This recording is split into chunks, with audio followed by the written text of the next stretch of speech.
Hi, my name is Dr. John Douillard. I want to talk to you today about brain health. Researchers are predicting a massive cognitive decline in the next 50 years. And what they now know is that once we sort of get a cognitive issue, that's very hard to reverse that, but there's a lot of research suggesting we can do a ton to prevent it. And that sort of happens now. What are we going to do to prevent it? They did a big study in the Lancet, a very prestigious journal, with 1,200 people from the ages of 60 to 77, and they gave them a kind of a whole food-based diet, a diet called the DASH diet, which is dietary approach to reducing hypertension, which is mostly plant-based, a little bit of meat, very Mediterranean-esque, exercise and brain stimulation, like brain exercises. And they followed this group, and they found that the group that actually did these things had significant cognitive maintenance. In other words, they prevented cognitive decline as they age versus the control group who didn't do that.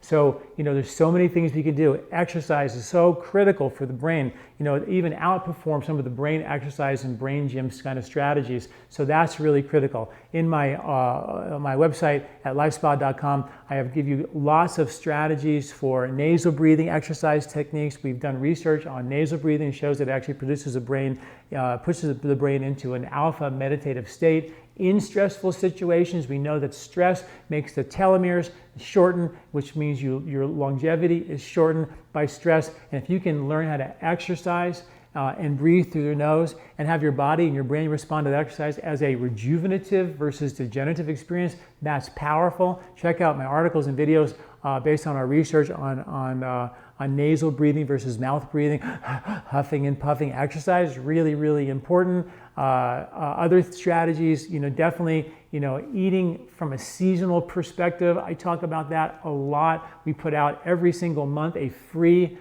eating guide called the 3-Season Diet Challenge, where we put out grocery lists and superfoods and diet recipes for every month of the year for free. So check that out on my website at LIfeSpa.com as well.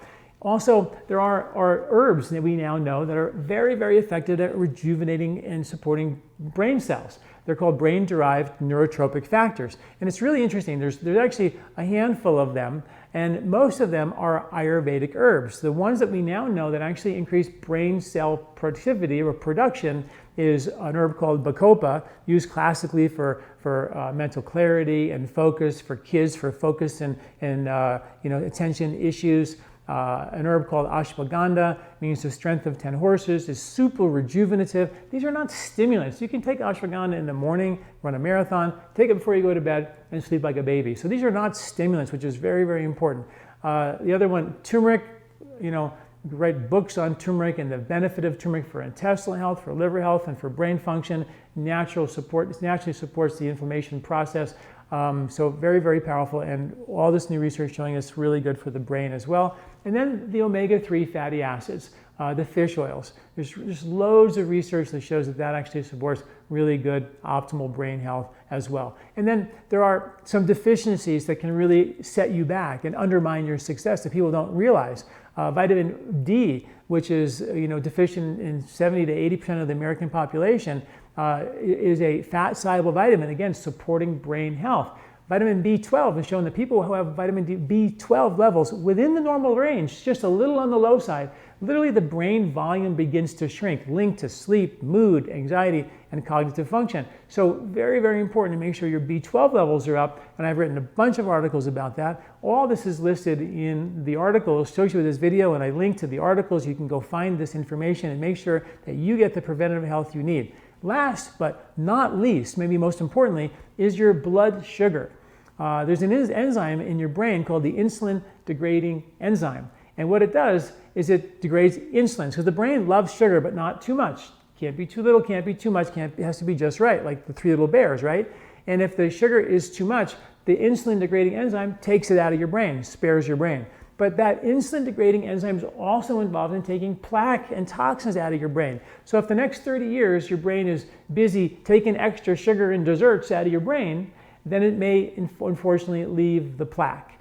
And we now know there's lymphatic vessels in your brain that drain plaque, 3 pounds of it out of your brain every single year. So we don't want to clog that process, because it's critically important to our cognitive function down the road. You know, the cool thing about this is it's all about prevention, and the writing's on the wall. Diet, exercise, blood sugar, you know, getting the right nutrition for your brain can all make a huge difference down the road. Check out the article associated with this video at LIfeSpa.com. Thanks for listening. I'm Dr. John Douillard.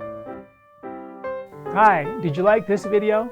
Do you like our content here at LIfeSpa? You can subscribe to our YouTube channel at youtube.com/John Douillard right here and get this valuable content every week in your inbox.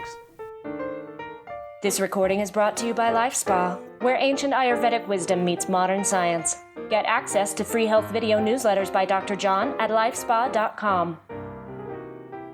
These statements have not been evaluated by the FDA. These products are not intended to diagnose, treat, cure, or prevent any disease.